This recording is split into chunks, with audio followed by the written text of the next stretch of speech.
को धन्यवाद आज के सुंदर अवसर के लिए। आइए मिलकर प्रार्थना करें कि आज की सभा को प्रभु यीशु मसीह आशीषित करे। प्यारे परमेश्वर, आपका धन्यवाद आज के सुंदर अवसर के लिए। हम आज की सभा को आपके हाथों में सौंपते हैं। हम सभी को प्रभु जी प्रार्थना करते हैं, आप हमें आपकी उपस्थिति में समय बिताने के लिए आप मदद करें। धन्यवाद प्रभु, धन्यवाद। आगे का पूरा समय आपके हाथों में सौंपते हैं। ये प्रार्थना यीशु के नाम से पिता, आमीन आमीन। हम एक छोटा सा गीत गाएंगे कि यहोवा राजा है। यहोवा राजा है, सामर्थ से भरा, अनादि परमेश्वर वो ना टलेगा।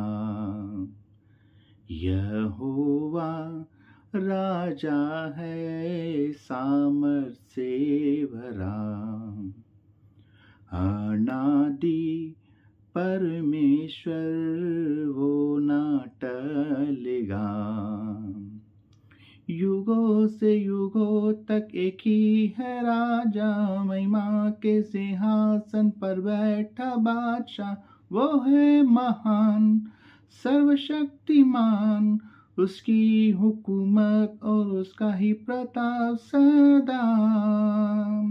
युगों से युगों तक एक ही है राजा, महिमा के सिंहासन पर बैठा बादशाह।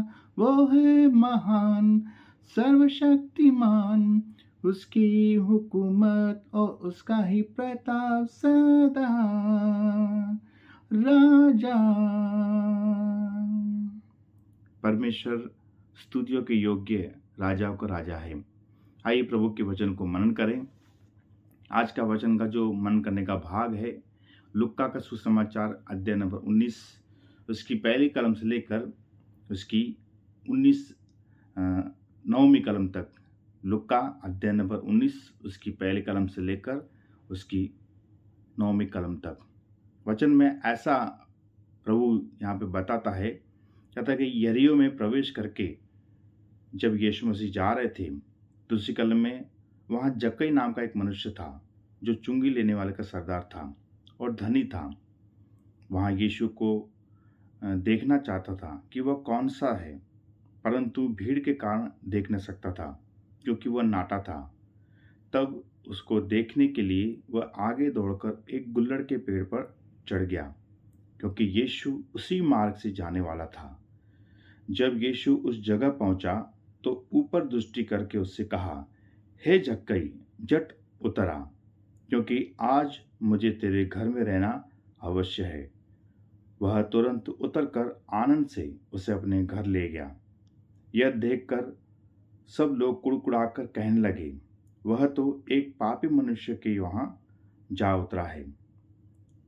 जक्कई ने खड़े होकर प्रभु से कहा, हे प्रभु, देख, मैं अपनी आधी संपत्ति कंगालों को देता हूँ, और यदि किसी का कुछ अन्याय करके ले लिया है तो उसे चौगुना फेर देता हूँ।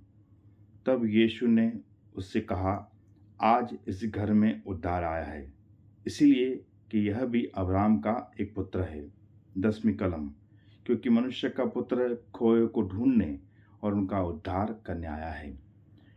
इस पैराग्राफ के अंदर प्रभु यीशु मसीह आज यही बताने की कोशिश कर रहा है कि जब यीशु मसीह यरीहो से होकर जा रहा था तो वहाँ पे जक्कई नाम का एक मनुष्य जो चुंगी लेने वाले का सरदार था, और इस पैराग्राफ के अंदर यही बताया जा रहा है, सिखाने की कोशिश कर रहे वचन कि यीशु मसीह जक्कई को जब वो गुल्लड़ के पेड़ पर चढ़कर यीशु को सिर्फ देखना चाहता था, तो यीशु मसीह उसी पेड़ के नीचे खड़े होकर जक्कई को कह रहा है, आज मुझे तेरे घर पे आना या रहना अवश्य है।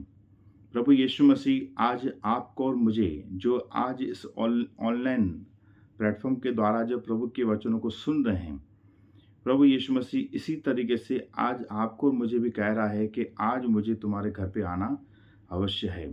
आज जब हम, हो सकता है कि ऐसे ही चलो आज प्रभु के वचन को सुन रहे हैं, आज संदेश के अंदर क्या प्रभु का वचन हमसे कह रहा है, पर प्रभु हमारे जीवन के अंदर प्रवेश करना चाहता है। यीशु मसीह हमारे परिवार के अंदर आना चाहता है। यीशु मसीह हमारे काम के अंदर आना चाहता है। यीशु मसीह हमारी पढ़ाई के अंदर आना चाहता है। जब हम उसको आनंद के साथ में उसको अपने घर, अपने पढ़ाई के क्षेत्र में, अपने काम करने के क्षेत्र में, अपने अपने नगर के क्षेत्र में, अपने घर के अंदर जब हम उसको आमंत्रित करते हैं, जब उसको बुलाते हैं, आनंद के साथ में जब उसका स्वागत करते हैं, तभी परमेश्वर ऑटोमेटिकली हमारे जीवन के अंदर जो पाप हम छिप कर किए हैं, जिसका अभी तक एहसास नहीं हुआ है, उसकी माफ़ी मांगने के लिए परमेश्वर मदद करेगा। यहाँ पे जक्कई को यीशु मसीह ने कहीं पे भी नहीं कहा कि तू जक्कई चुंगी लेने वाले के काम के उस पदवी पर तू गलत तरीके से लोगों को परेशान करके पैसा इकट्ठा कर रहा है। बल्कि प्रभु यीशु मसीह जैसे उसके घर में गया, बल्कि आसपास के लोग उसको कुड़कुड़ा कर कहने लगे कि यीशु, इतने सारे धर्मी लोग हैं, उन किसी के घर में नहीं गया, पर जक्कई के घर में क्यों गया? पर वो तो एक पापी है, एक पापी के वहाँ पे जाकर ठहरा है। और इस बात के आधार पर जक्कई के मन के अंदर वो पश्चाताप का मन आया। आप और मैं अगर पवित्र हैं तो यीशु मसीह हमारे घर के अंदर, हमारे जीवन के अंदर नहीं आएगा। अगर आप और मैं कहते हैं कि मैंने कोई पाप नहीं किया, मैं तो अच्छा जीवन जीने वाला हूँ, तो यीशु मसीह की उसको ज़रूरत नहीं है, ना ही यीशु मसीह उसके जीवन में कोई काम करेगा। अगर आप और मैं अपने आप को पापी समझते हुए कि मेरे जीवन के द्वारा पाप कई सारे हुए हैं और उस पाप में से मुझे छुटकारा कैसे मिलेगा, तो यीशु मसीह आज उसके लिए आया है। प्रभु यीशु मसीह आज उसके घर के अंदर उसको छुटकारा देने के लिए, प्रभु यीशु मसीह आज उस घर के अंदर उद्धार लाने के लिए, प्रभु यीशु मसीह आज उसके घर के अंदर जो वो खो चुका है उसको ढूंढ कर उसको उस पाप में से छुटकारा दिलाकर उसको उद्धार करने आया है। यीशु मसीह जैसा उसके घर के अंदर आया, ऐसा यीशु मसीह आपके और मेरे घर के अंदर, मेरे जीवन के अंदर प्रभु यीशु मसीह प्रवेश करेगा। जो पाप हमने किए हैं, जिसके बारे में हमको कुछ भी पता नहीं, याद नहीं है, पवित्र आत्मा उसको याद करके उसकी माफ़ी मांगने के लिए मदद करेगा। इसलिए मेरे प्रियो, आज इस संदेश के द्वारा प्रभु हमें आज यही कहना चाहता है कि यीशु मसीह आज हमारे उस काम में, हमारी पढ़ाई में, हमारी नौकरी के क्षेत्र में, हमारे हमारे घर के एरिया में, हमारे शहर के आसपास में, हमारे हमारे पड़ोस में भी प्रभु यीशु मसीह आकर खड़ा हुआ और आकर कह रहा है, मुझे तेरे घर में रहना अवश्य है, मुझे तेरे जीवन में काम करना अवश्य है, मुझे तेरे पढ़ाई के अंदर काम करना अवश्य है, मुझे तेरे बिजनेस के अंदर काम करना अवश्य है। क्या आप और मैं यीशु मसीह को खुशी खुशी आनंद के साथ में उसको अपने परिवार के अंदर, अपने घर के अंदर, अपने नौकरी के अंदर, अपने बिजनेस के अंदर उसको निमंत्रित देने के लिए, उसको स्वीकार करने के लिए तैयार हैं? तो यीशु मसीह उस काम के अंदर जितनी भी रुकावटें हैं, जो पढ़ाई के अंदर रुकावटें हैं, रिश्तों के अंदर जो बाधाएं हैं, उन सभी को प्रभु यीशु मसीह दूर करने के लिए आज मदद करेगा। इसलिए कह रहा है कि वो खोए हुए को ढूंढने और उनका उद्धार करने आए, क्योंकि यह भी एक अब्राहम की संतान है। अब्राहम की संतान में लहू से आप और मैं उसकी संतान नहीं हैं, ना ही उसके वंश के लोग हैं। प्रभु यीशु मसीह पर विश्वास करने के द्वारा आज जब उसको अपने जीवन के अंदर उसको आमंत्रित करेंगे, उसको स्वीकार करेंगे, उसके आधार पर हम आत्मिक अब्राहम की संतान जो खो चुके थे उसको वापस पिता से मिलाने के लिए मदद करेगा। विश्वास करने का अर्थ मतलब यही है, जो कीमत आपको मुझे चुकानी थी, जो पापों को आपको उद्धार का मतलब यही है, जो कीमत आपको मुझे चुकानी थी, जो पाप का दंड आपको मुझे मिलना था, वो यीशु मसीह ने उठाया। वो प्रभु यीशु मसीह क्रूस पर बलिदान हुआ। वो स्वर्ग की सारी महिमा को छोड़कर इस संसार में सभी मनुष्य जाति के लिए, जैसे ही जक्कई पाप में बैठा था, ऐसे आपके और मेरे लिए भी प्रभु यीशु मसीह संसार के अंदर आया और एक मनुष्य का रूप धारण करके हम सभी के पापों के लिए क्रूस पर वो बलिदान हो गया और मृत्यु में से तीसरे दिन जी उठा। अब वो युगानुयुग जीवित है। इस बात पर विश्वास करने वाले को प्रभु यीशु मसीह उसका उद्धार करेगा।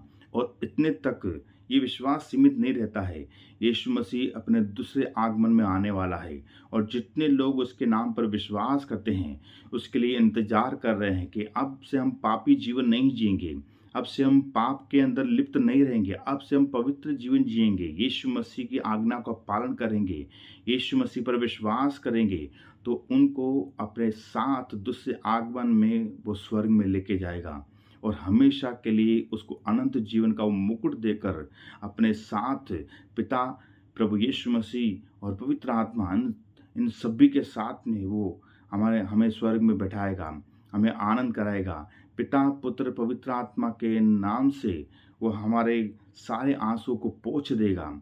आपको और मुझे आज यही आह्वान दे रहा है कि आप और मैं यीशु मसीह पर इसी आधार पर विश्वास करने के लिए तैयार हैं। जो कीमत आपको और मुझे चुकानी थी, वो यीशु मसीह ने चुकाई है। तो आइए हम अपने आप को समर्पित करें, अपनी आँखों को बंद करें कि प्रभु यीशु मसीह आज जैसे जक्कई के जीवन में आप आए हैं, ऐसे आज मैं भी अपने आप को आपके हाथ में सौंपता हूँ। आप भी मेरे जीवन के अंदर, मेरे घर के अंदर, मेरे परिवार के अंदर आप आइए ताकि उद्धार काम करे। आइए हम प्रार्थना करें। प्यारे परमेश्वर, आपका धन्यवाद प्रभु जी, आज के सुंदर अवसर के लिए।